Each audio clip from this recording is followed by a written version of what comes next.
Other yellow hat guy here, back with another video. To the Batmobile. We finally saw the Batman. Or is it just Batman? Holy SpaghettiOs, Batman. Other yellow hat guy is going to do a review. That probably should have been the intro. I've had like 2 intros so far. But what really had me not wanting to watch this film was the obvious. Robert Pattinson is Batman. And when they announced it, it was like, no, why? The guy from Twilight is Batman? The glittery vampire? And, you know, to be fair, he's acted in other things. So, give him a chance. 3-hour movie almost. No! Why? Okay, give it a chance. Look, I shouldn't compare DC to Marvel, right? I like Marvel comic books, okay? I don't really like DC comics that much. And I don't really collect comic books like I used to anymore. I know I run comic book fan pages and things like that. I still love comic books. There's still a part of me that collects comics. Y'all don't act like I'm not in the realm of comics. I'm just not in the loop with current things like I used to be. There used to be a time where I would get comics, 2 or 3 comics a week. And now that's like, hey, that might be a few comics a year just with inflation and just the way my interests have gone. That said, the movies I'm constantly watching. Loved Marvel movies. The DC movies have not been up to snuff. Their animated movies, on the other hand, are good and better than some of the Marvel offerings. But that's neither here nor there. I didn't say all that to compare the two, as much as I wanted to point out that when it comes to the movie specifically, Marvel has made these long movies and they have a build-up. There's a payoff. It's like, hey, I saw Spider-Man 1, so what they showed in these other movies that are in this connected universe, this web, they link up. So if you give me a 3-hour movie, it's like, all right, I care about every little thing in there because it's going to be a callback to something else. We've got what feels like a dozen Batman movies. I know it hasn't been that many, but DC seems to just kind of focus on Batman and Superman. They haven't done a great job developing the other characters. So you go from Ben Affleck, who it was like, no, why, to okay, to now Robert Pattinson. It's been a challenge. So for me, what I was wanting to get out of this movie was, what are you going to show me differently from the other movies? What is it that you can show? And we'll pick right back up after this. So when you think about it, it was, well, this is an all-new thing. It doesn't piggyback off of anything else. It's fresh off of Batman versus Superman, which was highly polarizing. How could they salvage this? Where can you go from here? So what they do with this movie, spoilers, because I'm not really spoiling it by saying this, but it could be for those of you who just want a fresh take. By the way, it's on HBO Max, so if you couldn't make it to the theater, which was my other part of it, of why I didn't see it, was, hey, Robert Pattinson, 3-hour time frame, and then 3 hours in a movie that I have no, incentive to go see outside of it just being Batman, right? Batman alone was enough to be like, okay, movie, but you add those other 3 elements to it, can't do it. And it was too close to No Way Home for me. I know for some you're like, oh, that was plenty of time.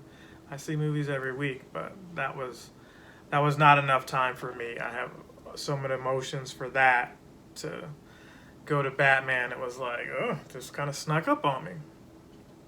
And let me tell you, from March to this is now the end of April, they didn't give you a lot of time in between to go see the movie before they just said, we're going to go put it on streaming services. Okay, so what do they do differently here? That filler there was your chance to click out of it. Or go see it and come back, right? Please come back if that's what you did or going to do.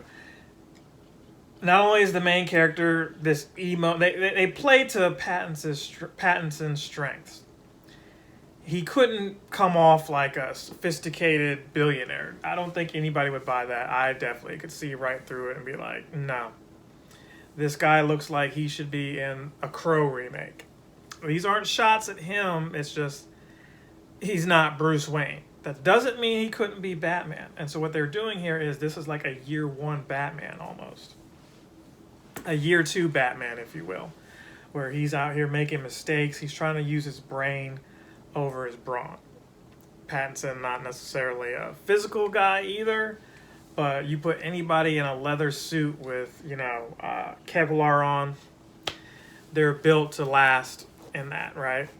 So there's funny moments, not many funny moments in this movie, but there's scenes where it's like kind of awkward funny, especially when he's looking down from a building like, hey, I'm not sure I want to jump from this. You've never seen Batman unsure about jumping somewhere. But here you can see it in Pattinson's eyes. It's like, whoa. He attempts to glide with his bat wings or whatever, and it ends badly. It ends almost like Tobey Maguire trying to swing from the web from the first time from a building. So I thought that was interesting because you never see Batman vulnerable like that. Never have I seen, even in comics where it's like, hey, Bruce Wayne's making mistakes. He's sloppy. He's late for meetings because he's getting, roughed up by the villain of the week or whatever. You don't see it. And you got to believe he just wasn't Batman from the beginning. He had to build up to that. And you don't really see that. Because to see him vulnerable is for him not to be that, not to use the fear to help him in his quest, and that's really part of the smoke and mirrors. He's kind of like the Undertaker, the wrestler, in that regard, where just the fear alone, the intimidation, is a weapon, and it saves him from having to be, this excellent fighter if you're already just afraid of him to begin with, right? Don't get me wrong, it helps if you can really fight, but in Batman's case, especially starting out, it's like, hey, don't have to be that good. So they interwove these stories with the Riddler being the main guy here. So again, I'm not going to tell the whole 3 hours here, but the Riddler is the main guy, and he's not this question mark in green, hey, here's a dad joke. He's one of these guys that would be on the internet on some forum somewhere leaving clues of how he's going to become a terrorist. That's really what they gave you. So they gave you Batman Year 2 mixed with the movie Seven. I kept looking for Brad Pitt and Morgan Freeman this entire movie. I was looking for them somewhere. Nowhere to be found. A lot of the clues and things like that, it was like, oh, this is what it is. The guy who played Jim Gordon did well. I enjoyed him. Jeffrey Wright, I believe it is. He's also the voice of the Watcher on the What If, the animated thing. He's on a number of other things too, but he did a good Jim Gordon. I know some people be like, oh, he didn't look like Jim Gordon, but you know how these things go. If they change their race or whatever, the race probably wasn't integral to the character itself. At least that's what they want you to think. But me personally, I didn't feel like it was that important. Now, it's not like they made Bruce Wayne black or something like that either. Jim Gordon is, you could say he's a major character in the Batman franchise, but he doesn't stand out like, it's kind of like how Nick Fury, they changed him up, right? But they didn't really change Nick Fury. They just made an alternate Nick Fury. Is this an alternate Jim Gordon? I don't know, but it didn't take away from the film. That's the important thing. Catwoman, on the other hand, this almost felt like it was part of her movie. Like this could have been her own story. And I won't share why, other than that she shared a substantial amount of screen time. And part of this was, their chemistry together, Batman and Catwoman. And then they also introduced Penguin. Colin Farrell was awesome in this movie. I don't know if he was in a fat suit or he just gained weight, but he was Oswald Copper. I can't say the last name, but he was Penguin, true and true. There was a scene where they do this Fast and the Furious type car chase that went on a little too long for me, but it was cool. There were no parts of the movie. I had to watch it twice because I had fallen asleep the first time. Last 40 minutes I missed, but the last 40 minutes you're like, well, that's pretty much like the third act. But if you watched everything before and someone told you the last act, you wouldn't have felt like you had to have seen that to have gotten the whole movie. I'll just leave it at that without saying too much. So if I'm talking in bits and pieces and riddles, it's no pun intended. It's just that they combine plot lines here. The overarching thing was the Riddler, but how all these other characters tie into the Riddler is why you need to see the movie to understand all that. And then also I saw it on 2 different occasions, so some things I remember very well, other things not so much, and there's that. So if you saw it in the movies, in the movie theater, excuse me, there was like a bonus scene that you had to then go on the internet to see the actual scene itself. They showed this in the version I watched online, so you didn't have to scan a QR code or anything like that. And it shows another Batman character, and it was alluding to this character showing up and possibly the next sequel. This movie sold well enough to where I'm sure there'll be a sequel. My problem is I don't need to see another version of this character again. Like, it's just too much. It's unnecessary. It's highly unnecessary.